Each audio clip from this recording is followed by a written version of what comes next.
Hello my young friends, good morning. स्वागत है आप सबों का मेरे चैनल फिजिक्स प्लस 2 में। मैं सुरेश सर फिर एक बार आपके साथ फिजिक्स का नया वीडियो। ये video class 11, 12, UPSC, BPSC, JPSC सभी तरह के कंपटीशन एग्जाम्स में पूछे जाते हैं। क्या है क्वेश्चन, क्या है video? Velocity of sound, solid, liquid और गैसियस मीडियम।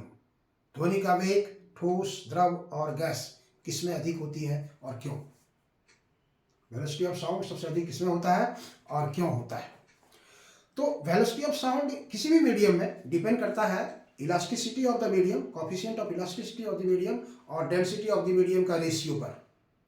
किसी भी मीडियम में वेलोसिटी ऑफ साउंड अगर आपको डिटरमाइन करना है तो उस मीडियम का इलास्टिसिटी कितना है और उसमें डेंसिटी कितना है, उसका रेशियो लेकर के उसका स्क्वायर रूट निकाल देते हैं हम लोग। तो यहाँ पर देखिए हमने टॉपिक दिया है velocity of sound, solid, liquid and gaseous medium. ध्वनि का वेग ठोस, द्रव और गैसीय माध्यम में। किसी भी माध्यम में के लिए for any medium velocity of sound is coefficient of elasticity of the medium, density of the medium का स्क्वायर रूट रेशियो, माध्यम का प्रत्यास्था गुणांक और माध्यम के घनत्व का रेशियो का स्क्वायर रूट। मतलब ये फॉर्मूला हो गया हम लोग का, ये v equal to under root E by D. E हो गया हम लोग का कोएफिशिएंट ऑफ इलास्टिसिटी और डी हो गया उसका डेंसिटी। ये दोनों के रेशियो के स्क्वायर रूट पर डिपेंड करता है वेलोसिटी ऑफ साउंड। अब आपके पास तीन मीडियम है, सॉलिड है, लिक्विड और है गैस है। सॉलिड में हमने एग्जांपल लिया है आयरन का, लिक्विड में हमने एग्जांपल लिया है वाटर का और गैसियस मीडियम में एग्जांपल लिया हमने एयर का। तो आइए देखिए, फॉर सॉलिड मीडियम आयरन का हमने लिया है। तो आयरन के लिए सॉलिड मीडियम में जो कोएफिशिएंट ऑफ इलास्टिसिटी है, सॉलिड मीडियम का कोएफिशिएंट ऑफ इलास्टिसिटी कहलाता है Young's modulus of elasticity. Liquid medium में कहलाता है बक मॉडुलस ऑफ इलास्टिसिटी। ये दोनों का चेंज कर जाता है, इसलिए for solid medium E equal to Y. और आयरन का ये वैल्यू होता है देखिए यहाँ पर 2 into 10 to the power 9 2 into 10 to the power 11 newton per metre square. और आयरन का डेंसिटी है 8 into 10 to the power 3 KG per metre cube. इसलिए v equal to under root, यहाँ e बाई डी है, y बाई डी लिखा देंगे। y का value put कर देंगे 2 इंटू 10 टू द पावर 11 और आयरन का डेंसिटी हो गया 8 इंटू 10 टू द पावर 3। इसको आप स्क्वायर रूट करके सोल्व कर देंगे, you will gate 5000 metre per second. मतलब लोहे में साउंड का वेलोसिटी 5 किलोमीटर प्रति सेकंड है। इसलिए आप याद कीजिए, जब टेलीफोन का आविष्कार नहीं हुआ था तो रेल की पटरी में स्टेशन मास्टर कान लगा के सुनते थे और पैसेंजर को कहते थे कि आप तैयार हो जाइए, गाड़ी आ रही है। 5 किलोमीटर पहले ट्रेन की आवाज़ पटरी के माध्यम से वो स्टेशन मास्टर ऑब्जर्व करते थे और बता देते थे उसको कि गाड़ी आने वाली है, आप तैयार हो जाइए। आइए देखिए, फॉर लिक्विड मीडियम के लिए हमने वाटर लिया है और इसके लिए ई का जो वैल्यू है वो बक मॉडुलस हम लोग कहते हैं के, और के का बराबर होता है। और लिक्विड के लिए, वाटर के लिए के का वैल्यू है 2 into 10 to the power 9 2 into 10 to the power 9 और वाटर का डेंसिटी है 10 to the power 3 KG per metre cube. इसलिए v बराबर हो जाएगा under root K by D. K का वैल्यू हमने यहाँ रखा 2 into 10 to the power 9, D का वैल्यू रखा 10 टू द पावर 3। इसको सोल्व कर देंगे, यू विल गेट 1414 मीटर पर सेकंड। मतलब लगभग 1500 या 1400 मीटर पर सेकंड के आसपास वाटर में वेलोसिटी ऑफ साउंड आता है। और आप देख सकते हैं वाटर का वेलोसिटी। आप दो व्यक्ति ऑब्जर्व कीजिए, पानी में डुबकी लगाइए, नाक बंद कीजिए, आवाज़ दीजिए, एक दूसरे को सुनाई पड़ेगा वेलोसिटी ऑफ साउंड 1400 मीटर। तीसरा ये देखिए, फॉर गैसियस मीडियम का हमने लिया है एयर के लिए वेलोसिटी ऑफ साउंड जो एयर में होता है उसके लिए इलास्टिसिटी चेंज करता है, वो होता है elasticity E equal to gamma into P. E equal to gamma into P. Gamma क्या होता है? स्पेसिफिक हीट ऑफ गैसेस का रेशियो होता है, Cp by Cv equal to gamma.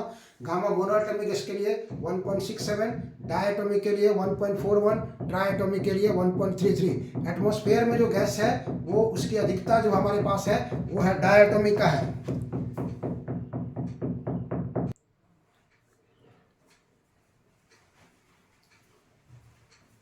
तो गैसियस मीडियम में जो वेलोसिटी ऑफ साउंड का फॉर्मूला होता है E equal to gamma into P. Gamma हो गया आपको बताया Cp बाई Cv। डायटोमिक के लिए 1.41 और ट्राइएटोमिक के लिए 1.33 होता है। एटमॉस्फेयर में जो गैस की अधिकता है नाइट्रोजन, ऑक्सीजन, ये डायटोमिक है, इसलिए उसका गामा हमने यूज किया है यहाँ पे 1.41। और प्रेशर जो एटमॉस्फेरिक प्रेशर है 1.01 into 10 to the power 5 newton per metre square, जिसको पास्कल कहते हैं। एयर का जो डेंसिटी है 1293 किलोग्राम पर मीटर क्यूब। अब इस फॉर्मूला में आप पुट करते हैं v equal to under root gamma P by D. तो गामा का हो गया 1.41 और पी हो गया 1.01 इंटू 10⁵ और डेंसिटी हो गया 1.293। सबका रेशियो आप निकालेंगे तो you will get here 332 metre per second, 332 metre per second. तो velocity of sound is maximum in solid, velocity of sound is maximum in solid. उसके बाद less in liquid and least in gaseous medium. Gaseous medium में ध्वनि का वेग सबसे कम होता है। तो गैसियस मीडियम में एक छोटा सा ऑब्जेक्टिव क्वेश्चन रहेगा, सॉलिड मीडियम में क्यों अधिक होता है। तो सॉलिड मीडियम का यही रेशियो होना है कि इलास्टिसिटी ऑफ द मीडियम और डेंसिटी का रेशियो सॉलिड के लिए अधिक होता है। आप शॉर्ट में इसको आप ऐसे भी कर सकते हैं। शॉर्ट में अगर हम इसको लिखना चाहेंगे तो you can rightly this, you can write this की y बाय डी, या तो e बाय डी सीधे कीजिए आप इसको, आप चेंज करते गए हैं वहां से, तो आप लिख सकते हैं e by D for solid is greater than e by D for liquid is greater than e by D for gas, e by D for gas. ये कारण है कि वेलोसिटी ऑफ साउंड सबसे ज्यादा सॉलिड में होता है, उससे कम लिक्विड में होता है और उससे कम गैस में होता है। गैस में ध्वनि का वेग 332 मीटर पर सेकंड होता है। आपको बता दें गैस मीडियम में वेलोसिटी ऑफ साउंड जो निकाला गया था पहले न्यूटन ने निकाला था, तो न्यूटन का जो निकाला गया वेलोसिटी था वो था 280 मीटर पर सेकंड। तो उन्होंने ये गामा को कंसीडर नहीं किया था। बाद में इसके वैल्यू में करेक्शन किया था लाप्लास ने इसमें करेक्शन किया था और लाप्लास ने ये फॉर्मूला निकाला था v = gamma p by D. और तब ये वैल्यू थियोरेटिकल वैल्यू और प्रैक्टिकल वैल्यू दोनों से मेल खा रहा था, एग्रीमेंट था, इसलिए लाप्लास का फॉर्मूला करेक्शन है। तो कैसा लगा आपको मेरा वीडियो?